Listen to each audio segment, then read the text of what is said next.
bi nga xamante ni moom Ousmane Sonko leader Pastef adressé na ko communauté internationale bi laata sax ñi dugg ci message beeg jàngat yu ñu si mën a am est-ce que mën nga ñu tënkal message bi ci wolof Awa Diop Ndiaye. message bi ci wolof Pa Matar gudd na mais def na ko en deux versions def na ko version française ak version anglaise. quintessence bi ñu mën a jàpp moom moo di ne clamé na ci li nga xamante ne moo di condition yi ñu ko teg moom njiital Pastef waaye ñi nga xamante ne ñooy di ay ñoñam bokk ci li nga xamante ne moo di Pastef fi mu ko tàmbalee bu njëkk moom mooy attaque ga nga xamante ne amoon na keroog ca corniche ga ba mu jugee ca procès digganteeg Mame Mbaye Niang te ñu dàq procès bi ba fukki fan ak juróom benn ci weeru mars gi ñu dëgmal moom muy xamle ne li xewoon ci li nga xamante ne moo di tunnel bi c'est-à-dire dañ doon attenter à sa vie ak brutalité bi nga xamante ne toj nañu li nga xamante ne moo di vitram ak anam nga xamante ne moom lañ ko jaxatee yóbbu ko fa nga xamante ne moo di këram mu yëgal ko ñi nga xamante ne ñoo di communauté internationale bi ndax bu fekkee ne askanu Sénégal xam nañu li am ba noppi beneen ponk bi mu yëkkati ko jëmle ko ci partem anam gi nga xamante ne ñu ngi leen koy ŋàññee teg nañ leen fi ay terroriste teg nañ leen fi ay salafiste teg nañ leen ñoo xamante ne ay ñu violent lañu dañuy boddi konte loolu la ñu indi ci réew mi pour salfaañe ko teg nañu itam seen kàddu ci li nga xamante ne moom la njiitu réew mi di doxalee dem bitim réew moom itam ci communauté internationale bi di diaboliser Pastef ak ki nga xamante ne moom moo di seen njiit di Ousmane Sonko yooyu yëpp mu dëxëñ ko ci ab missive maanaam ab lettre goo xamante ne jébbal na ko la communauté internationale bi pas dafa élargir li nga xamante ni moo di zone d'action bi ndax su ko demee ba traduire ko également en anglais moom moo di ne bëgg na ñëpp ci communauté internationale bi ñu jotee ci Pa Matar te yaakaar naa ne ñaari langue yooyu nga xamante ne moom la ciblé doon na langue yoo xamante ne moom la ñëpp di déglu moom la ñëpp comprendre également ci réew mi même bu fekkee ne yaa ngi làkk yeneen làkk yooyu yëpp moom mu tënku ko ci pour wane ne ñoom liñ leen diaboliser liñ leen teg lépp amul lenn lu ci amee moo tax mu rétablir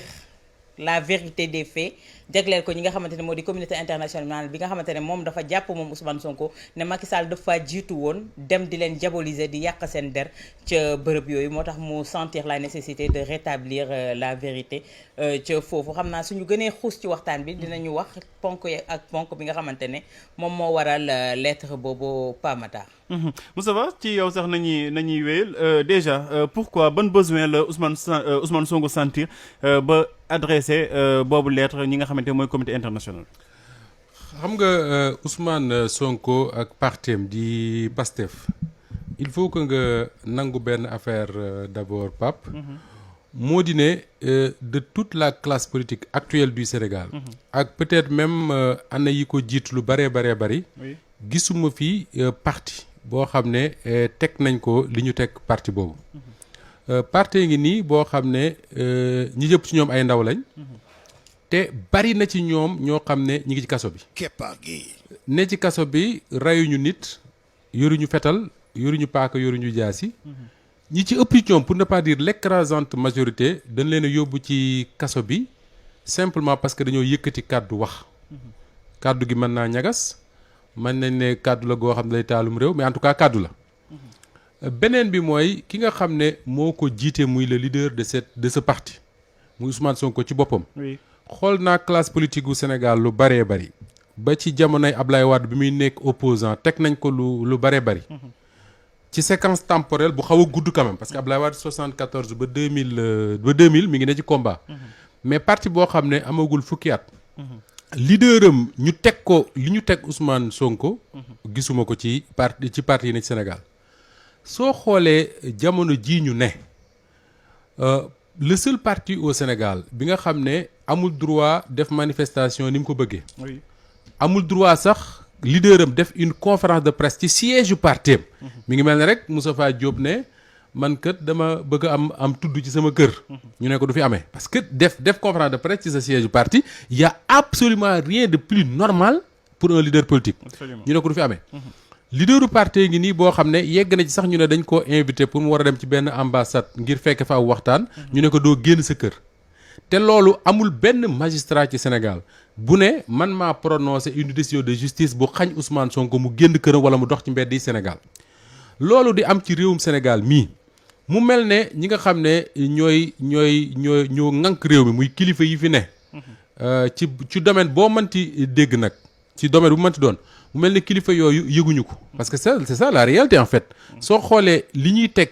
waa Pastef ak seen njiit te ñoom ñëpp ñu nekk ay doomi Sénégal dong comme man ak yow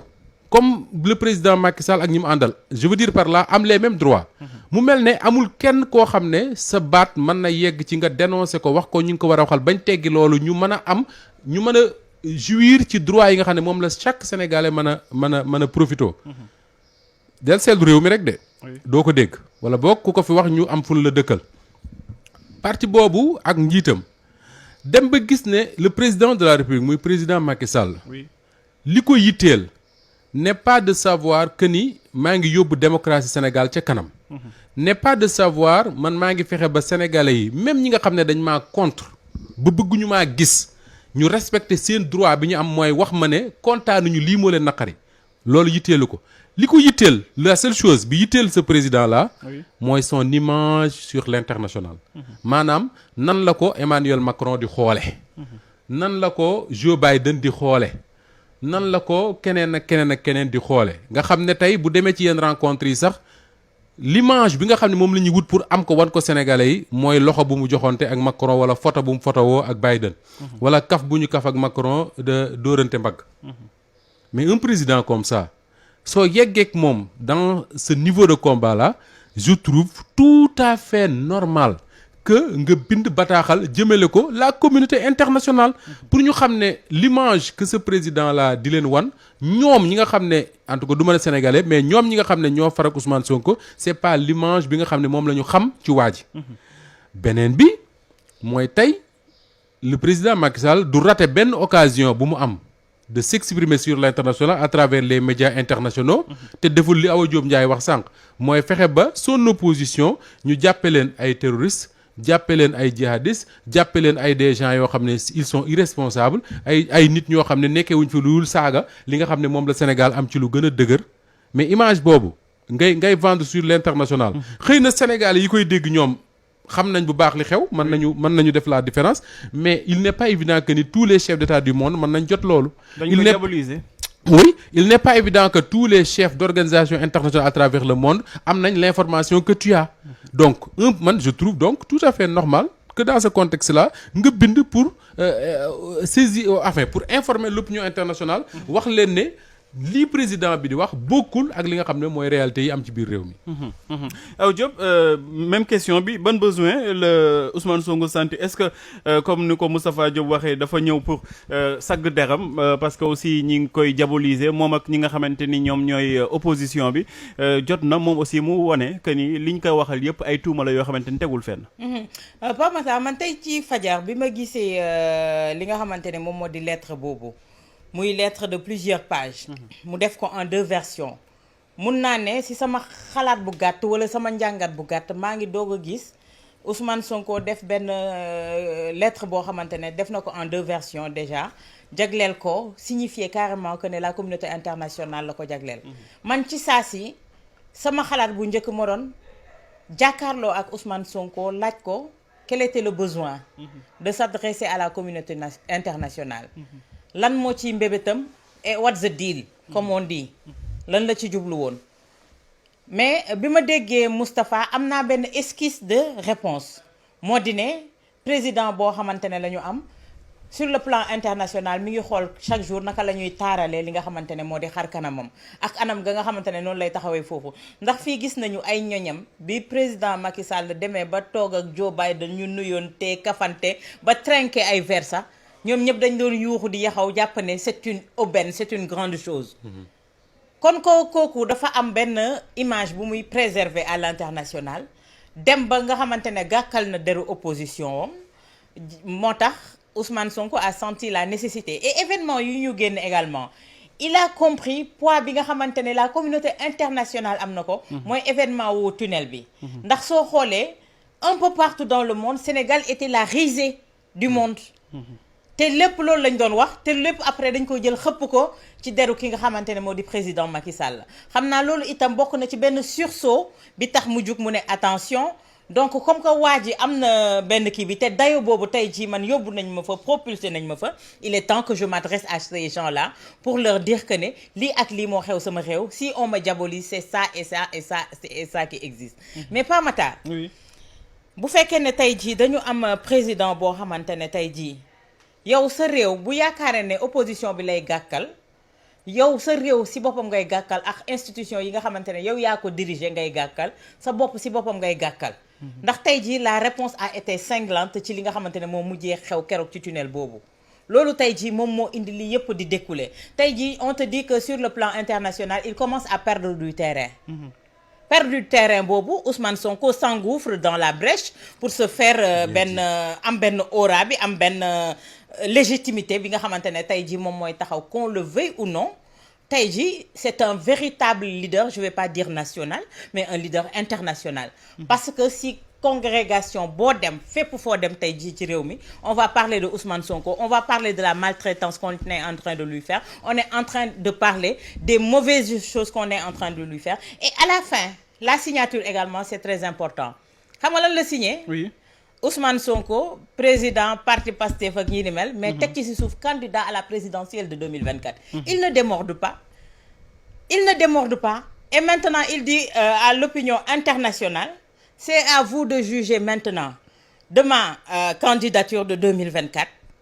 marque yi fan la ñu jëm arbitrer leen maintenant et foofu la ñu toll parce que tey jii au Sénégal qu'on le veuille ou non la messe est dite les gens se sont déjà fait une idée ci fi nga xamante ne fa la ñu jëm maintenant c'est à la communauté internationale d'arbitrer. xam nga lu ma ci bëggoon yokk rek mooy Ousmane Sonko je crois que dafa commencer di mesurer un peu l'envergure qu'il a. Parce que quand même kenn dootul prouver comme ni ko Awa waxee sànq que ni au Sénégal Ousmane Sonko fait partie des plus grands leaders politiques loolu moom je crois que s'il n'est pas le plus grand il fait partie des plus grands en tout cas. Au niveau international il avait besoin d'une chose te wax naa ko keroog bi nga xamee ne ci la def entretien bi ak RFI ak France 24. Il y a eu beaucoup de critiques naan waaw moo waxoon lii France wax lii affaire yi ma ne leen mais attends lu ngeen bëgg Ousmane Sonko day dem ba xam ne moom c'est pas un activiste. C'est un leader politique boo xam ne dafa aspirer ëllëg diriger am réew moomu tudd Sénégal bokk ci ay communauté ba pare bokk ci am àdduna boo xam ne réew yi dañuy joxale dañuy jokkoo ci lu bari ku dégg le discours de François de Emmanuel Macron démb di nga ci xam dara donc su defee bu mu defee entretien France 24 j'avais dit une chose j'ai l'impression que ni il veut rester lui-même c'est-à-dire que Ousmane Sonko bi nga xam ne dafa gëm Afrique d'abord dafa gëm Sénégal d'abord mais également il ne veut pas être présenté comme un ennemi de la France muy benn ñaareel bi tey jii ce qui s'est passé sur la corniche ak le traitement bi nga xam ne moom la ci les médias internationaux def te Awa wax ko sànq daf ko gën a joxaat conviction que ni moom ce n'est plus un leader boo xam ne dañ koy dañ koy cloîtrer am na leader yoo xam ne fii ci Sénégal gii ñu nekk rek ci seen envergure ci benn région la yem am ñoo xam ne envergure nationale la ñu am Ousmane Sonko ne dispute plus ça maintenant li nga xam ne kay moom la mooy Ousmane Sonko bi nga xam ne foo tuddee président Macky Sall à travers le monde di nga ne son opposant mooy Ousmane Sonko comme Abdou Diouf du temps de Wade Wade nekkuloon président mais foo tuddee Abdou Diouf ne Abdoulaye Wade parce que c'était son principal opposant loolu c'est des réalités yoo xam ne ci àdduna bii ñu nekk kenn mënu koo exclure wax ne oui tout ce que je le fais entre quatre murs loolu mënatul nekk adduna bi moo demee noonu et tey jii man je suis sûr que ni attachement bi président Macky Sall am à son image sur l'international ces genre d'actes là du ko neex beneen bi Awa wax na ko sànq mooy ci présidentielle 2024 la ñu jëm tey jii le Sénégal du ñu nekk entre quatre murs ne lu ñu neex def non il y a des pays qui surveillent ce Sénégal là surtout avec tout ce qui se passe dans la sous-région tey jii se présenter d'ores et déjà à la communauté internationale comme candidat à la présidentielle de 2024 Ousmane Sonko xam na bu baax li muy def et on me dit que ne version bi tamit am na en version arabe pas Matar d'accord kon 3 versions la cible yi mu bëgg a toucher c'est le monde arabe le côté ñoom États-Unis ak ñoom seen ak waa France ak ñi ni mel d'accord tey kuy làkk russe sax dégg nga anglais kon c'est-à-dire que il a maillage la def quoi maillage international te xam nga dafa am lu Macky Sall amoon en 2012 te mu xañ ko Ousmane Sonko mooy 2012 Ablaye Wade dafa bàyyi Macky Sall mu wër àdduna bi dem seeti ña ko neex absolument waxtaan ak ña ko neex yaa ngi dégg ñëw xaw ma yan engagement la fa jël je n'en sais rien du tout ñëw nekk candidat tranquille dem Ousmane Sonko on lui interdit de sortir du territoire national ça veut dire tey que ni waxoon na fi ne moom Sénégal la dénk boppam mais adduna bi ñu nekk dafa am ñoo xam ne il faut boo ne bëggee gagner une présidentielle il faut ngay dem di wax ak ñoom ne serait-ce que pour les rassurer te tey il n'a pas cette possibilité là. Absolument Voilà. mais beneen mbir bi dañuy faral di wax ingérence bu ñuy wax waxu Sénégal ak